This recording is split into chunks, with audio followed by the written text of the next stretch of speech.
Still no deal on a ceasefire in the Israel-Hamas conflict. We are seeing contradictory statements coming in from ministers in the Israeli cabinet. We haven't seen any statements on either side that give us a lot of confidence in the process. Plus, President Joe Biden is in France. But this is about much more than commemorating the past. Biden plans to use the event to hammer home the need for transatlantic unity against Russian aggression in Ukraine. And later, elections in Iran, and Poland accuses Belarus of using migrants as a weapon of war. Today is Wednesday, June 5th, and this is VOA's Flashpoint: Global Crises.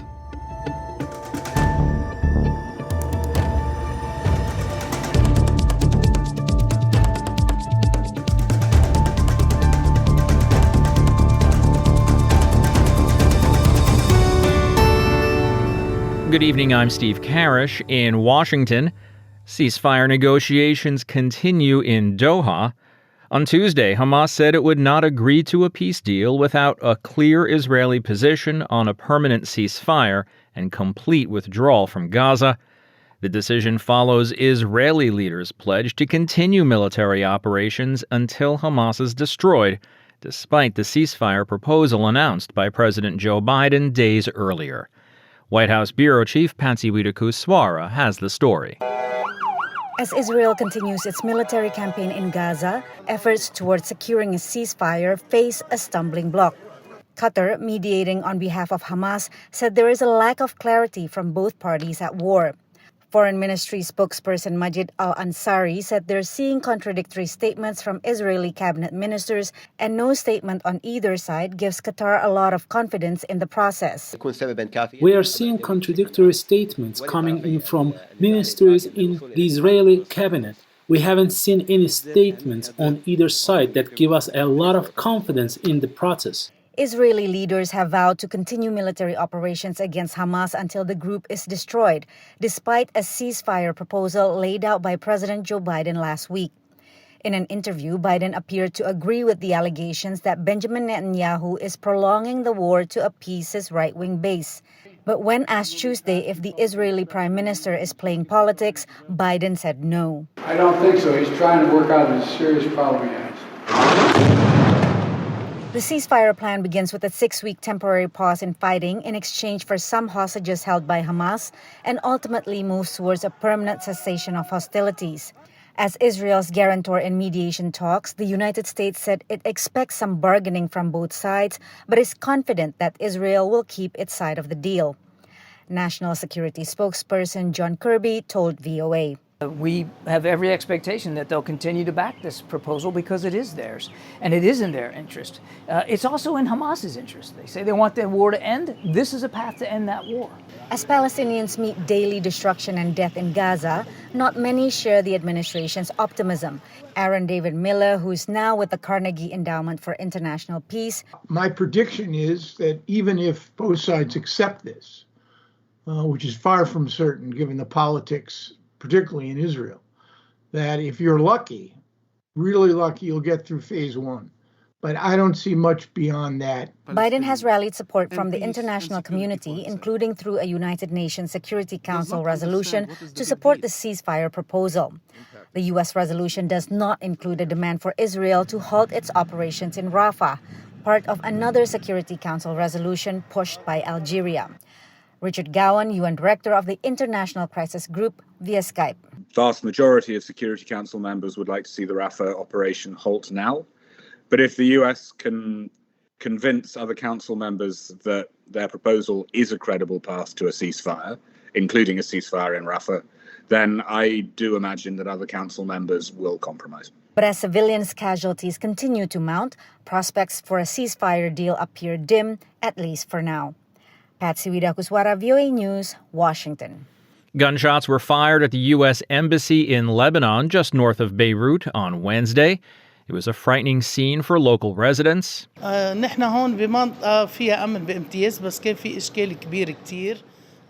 U.S. Embassy said small arms fire was reported near its entrance in the morning. The facility and diplomatic staff were safe. However, a member of the embassy's security team was lightly wounded. The American ambassador to Lebanon, Lisa Johnson, is currently traveling outside the country. One of the attackers, a Syrian national, was detained and taken to hospital for treatment, and soldiers were searching through the area for other gunmen. U.S. President Joe Biden is in France to mark the 80th anniversary of the Normandy landing and to underscore the need for a strong transatlantic alliance in the face of Russian aggression. He'll also take part in a formal state visit hosted by France's president, and he'll meet face-to-face with Ukraine's president, who's also been invited, drawing parallels between the current allies uniting to defend Ukraine and the World War II allies uniting to defeat the Nazis. VOA's Anita Powell reports from Paris. President Joe Biden has long described France as one of his nation's strongest allies, which he underscored by granting France his administration's first invitation for his state visit in 2022. Now it's time for France to return his hospitality, as Biden marks the 80th anniversary of the massive, decisive Allied assault that changed the course of history. The president's very much looking forward to going to Normandy over the course of the last 2 days of this week to commemorate the service and the sacrifice, the bravery of the soldiers, Allied and American alike, who fought in D-Day in that invasion, conducted Operation Overlord, and really spelled through that operation the beginning of the end of Nazi Germany and the beginning of something even more impactful, and that's this rules-based international order that we all still continue to enjoy today. But this is about much more than commemorating the past. Biden plans to use the event to hammer home the need for transatlantic unity against Russian aggression in Ukraine. Here, analysts say history offers lessons. The D-Day landings were the Western Allies' statement, military statement, that authoritarian regimes could not change boundaries by force, that countries could not just be invaded, and that authoritarian regimes of the type that Nazi Germany constituted, particularly with its terrible oppression of subject peoples, particularly the Jews, were not acceptable. And not just not acceptable, but would be destroyed. But analysts say Biden's Ukraine goals will be overshadowed by his increasingly unpopular support of another conflict. Even though obviously Ukraine is the top priority for the Europeans, they are seeing how the Biden administration's policy on Gaza is undermining European security in two different ways. First of all, it is really destroying Western credibility in the broader international community and in the global South. Any talk about the rules-based international order at this point will be laughed at, given what the Biden administration has done. This high-level diplomacy is, at the best of times, a challenge for any world leader. At the worst of times, it can foment conflict. This trip launches a summer full of high-stakes summits aimed at soothing worldwide tensions and answering the question, what times lie ahead of us? Anita Powell, VOA News, Paris. And speaking of D-Day, Ukrainian President Volodymyr Zelenskyy is set to participate in events to mark the anniversary of the Normandy invasion this week, and he'll participate in the G7 summit next week. But meanwhile, at home in Ukraine, the country struggles under electricity outages caused by Russian attacks. VOA correspondent Anna Chernikova has the details from Kyiv. The deficit in the Ukrainian energy system is significant. This, according to Volodymyr Kudrytsky, the chairman of Ukrenergo, Ukraine's major energy company. In this regard, scheduled power outages across Ukraine will be longer. The emergency shutdowns will be activated in various regions across the country to stabilize the power load. Currently, the situation with electricity in Ukraine is already close to critical. In some regions, there is no electricity for most of the day. In Kyiv, on average, there is no electricity for 4 to 5 hours a day. In the Kyiv region outside the city, the situation is worse. People are forced to adapt to blackouts lasting for 7 to 8 hours a day. Russia continues to focus its attacks on critical infrastructure facilities in Ukraine. The main targets are the energy-generating facilities and energy production infrastructure. Meanwhile, President Zelenskyy will participate in the G7 summit in Italy, which will take place from June 13th to June 15th. The president's spokesman confirmed his participation and announced that during the summit, Zelenskyy intends to discuss with the US the further increase of defense support, the development of a coalition of Western fighter jets, and steps to accelerate the supply of F-16s. Also, one of the key topics will be the strengthening of Ukrainian air defense with additional systems and missiles.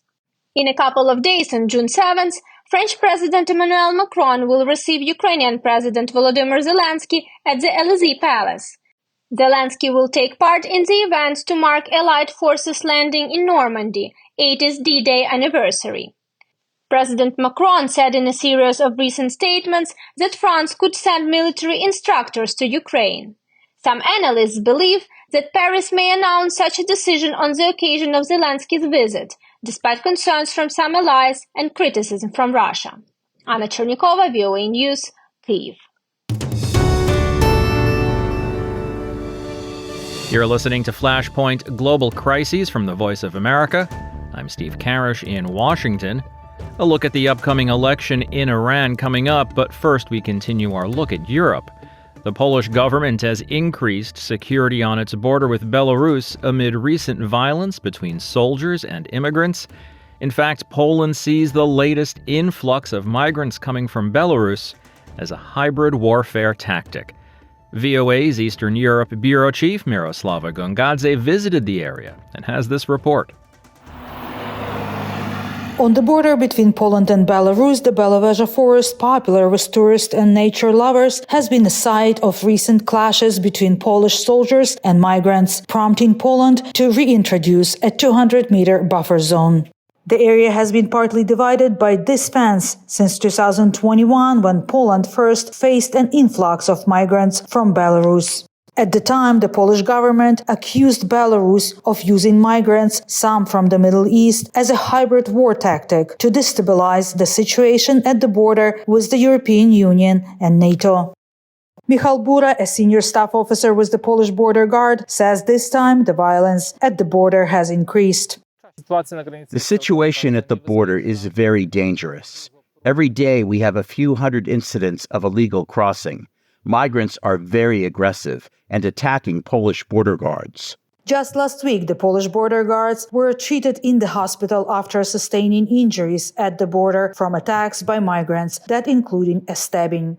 Again, Polish border guard Michał Bura. This migration is artificially directed.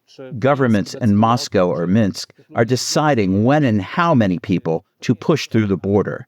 This is not a natural migration process. This is one of the elements of the hybrid war. This is a test of our strength, capabilities, and distraction from the war in Ukraine. VOA reached out to officials at the Belarusian embassy in Poland for comments and received no immediate response. Belarusian officials have rejected accusations that their country has been helping channel migrants to the Polish border. After visiting this area recently, Polish Prime Minister Donald Tusk announced the reintroduction of the 200-meter buffer zone along the border that was established in 2001 and lifted a year later when the border fence was completed. Olivia Hurley is a volunteer with the Granica group, which helps the migrants on the border and monitors human rights violations. She says the migrants are being used as pawns by Belarus. Yeah, they want to get to European Union. They don't want to get arrested and put in jail for killing, for example, a Polish soldier or Polish border guard. But it makes a lot of sense from a Belarusian point of view because they've tried many times to provoke Polish army and Polish border guards into combat. Hurley recalls migrants telling stories of the severe brutality they endure in Belarus. The beatings, the rapes, the starving people, high level of briberies. That's why they beg Polish forces not to push them back to Belarus. Hurley showed us a border of the buffer zone. She says the zone will not fix the problem and could hurt local businesses. You're allowed to be on this road, but on the other side, around 50 meters into the forest, the invisible line that you cannot cross. Tourists have already started canceling their plans to visit the area. Hurley and others say there needs to be a complex solution that will secure the border and also protect the human rights of the asylum seekers. Miroslava Gongadze, VOA News, Nedrevka, Poland. Now to Iran. Dozens of loyalists of Supreme Leader Ayatollah Ali Khamenei have registered their candidacies for a snap June 28th election to replace the late president Ibrahim Raisi. Raisi died in a helicopter crash last month.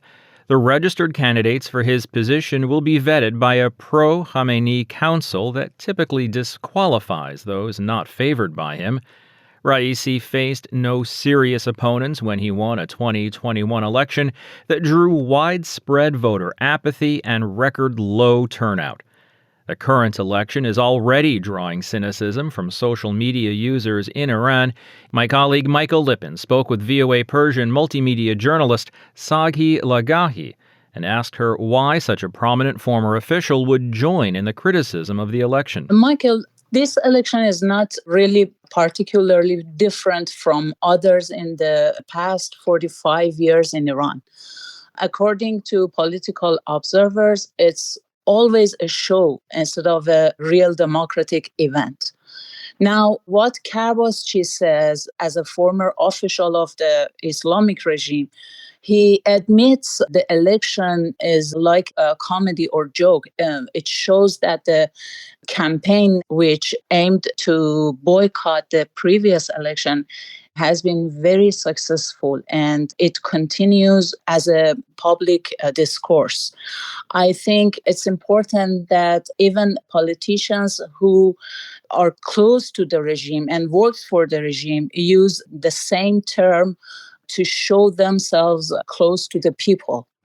Well, another social media post that you highlighted was much stronger, and this is from the mother of Nika Shakarami, who is a young teenage girl killed in the Masa Amini Woman Life Freedom protests back in 2022. And her mother, Nasreen, called the regime evil on Instagram and said anyone who participates in this election is an accomplice to evil. So how typical is this kind of strong language from an Instagram user who is inside Iran?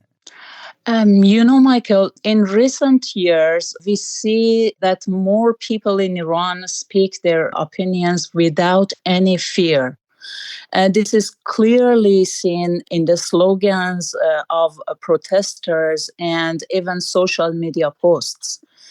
However, there is still the risk of arrest or pressures or even risk of life for them. But people like Nasrin Shah-Karami or Fatemeh Sepehri, who is in prison right now, talk clearly against the regime and say that Islamic Republic must go. Well, it's interesting that you mention some Iranians don't show a lot of fear in expressing their view about the Iranian government, but the government, as we know, has been cracking down on social media posting that they don't like, especially after the death of Ibrahim Raisi. There were reports of authorities summoning people for questioning and ordering people to take down posts that made fun of the late president. So do you see this crackdown having any impact right now on what people are saying about this election? Even officials arrested some people because of what you said. But it's obvious that there are no more fear in people, especially in new generation. They speak their opinions very clearly. No to Islamic Republic. It seems nothing can stop them from what they want for Iran, which is freedom and democracy. That's VOA's Michael Lippin speaking with Saghi Lagahi of VOA's Persian service. And finally, today, a growing crisis in the United States as America prepares for its own upcoming election in November. A report released Tuesday says hate and extremism in the United States rose in 2023, with record numbers of white nationalists and anti-LGBTQ groups trying to undermine the country's inclusive democracy. VOA's Veronica Balderas Iglesias breaks down the researchers' findings and the implications for the presidential election. The LGBTQ+ community was one of the primary targets of hate and extremism in the U.S. in 2023, according to a report released Tuesday by the Southern Poverty Law Center. Researchers say hate-filled rhetoric and anti-government conspiracy theories also negatively affected immigrants, people of color, and minority faith communities. R.G. Cravens is a senior research analyst at the Southern Poverty Law Center. He spoke to VOA via Skype. Extremists, those who oppose inclusive democracy, spent the last year legitimizing insurrection, painting hate as virtuous, and transforming conspiracy theories into mainstream narratives. And they're all in preparation, I would say, towards one of the most significant elections in our history. A total of 835 anti-government groups were active last year, up from 702 the previous year. The report found the number of active hate groups in the U.S. rose to 595 last year, up from 523 in the previous year. Craven says the groups are moving into the political realm with a specific goal. To limit pluralism, it's to limit participation, it's to limit democracy itself. U.S. President Joe Biden presents himself as the only viable option in the November presidential election to stop a rise in hate-filled rhetoric. I'm not going to let Donald Trump turn America into a place that doesn't believe in honesty, decency, and treating people with respect. And I'll be damned if I'm going to let Donald Trump turn America into a place filled with anger and resentment and hate. Donald Trump, the presumptive Republican nominee, sparked controversy when, as president, he blamed both sides for violent clashes at a 2017 white nationalist rally in Charlottesville, Virginia, that broke out between protesters and counter-protesters. During the demonstration, a white supremacist intentionally drove his car into a crowd of counter-protesters, killing one woman and injuring more than 30 people. Then President Trump addressed the violence, calling it an egregious display of hatred, bigotry, and violence on many sides. Trump has sided with groups at the forefront of book bans, such as Moms for Liberty, which the Southern Poverty Law Center listed again in 2023 as an anti-government extremist group opposed to inclusive education. The radical left is even slandering Moms for Liberty as a so-called hate group. You're a hate group! Can you imagine? Moms for Liberty, hate group. Moms for Liberty declined VOA's interview request. Experts say candidates must be careful about the rhetoric to quell any potential violence ahead of the November general election. Teal Rothschild is a sociology professor at Roger Williams University. For Biden to continue to be present and speak about peace, but also the importance of voting generally. In terms of former President Trump, he's in a tricky spot because he certainly does garner more support when he uses some of this extremist language. But as a result, he's also marginalizing populations that might vote. Rothschild also suggests voters watch out for conspiracy theories on mainstream and social media that may further fuel hate and extremism. Veronica Valderas Iglesias, VOA News, Washington. And that's going to wrap up today's program. There is more VOA coverage 24 hours a day on our website, voanews.com, and across our social media platforms. On behalf of everyone here at VOA, thanks for listening. Until tomorrow, I'm Steve Karish.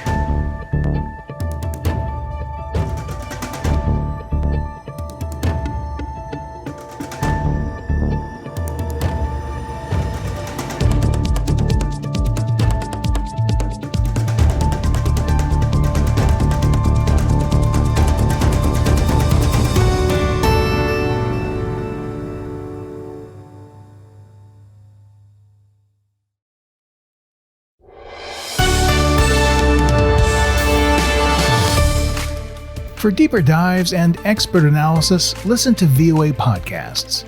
Issues in the News explores the biggest stories every weekend, while International Edition keeps you informed every weekday. Plus, with the 5-minute newscast at the top of every hour, you're always up to date.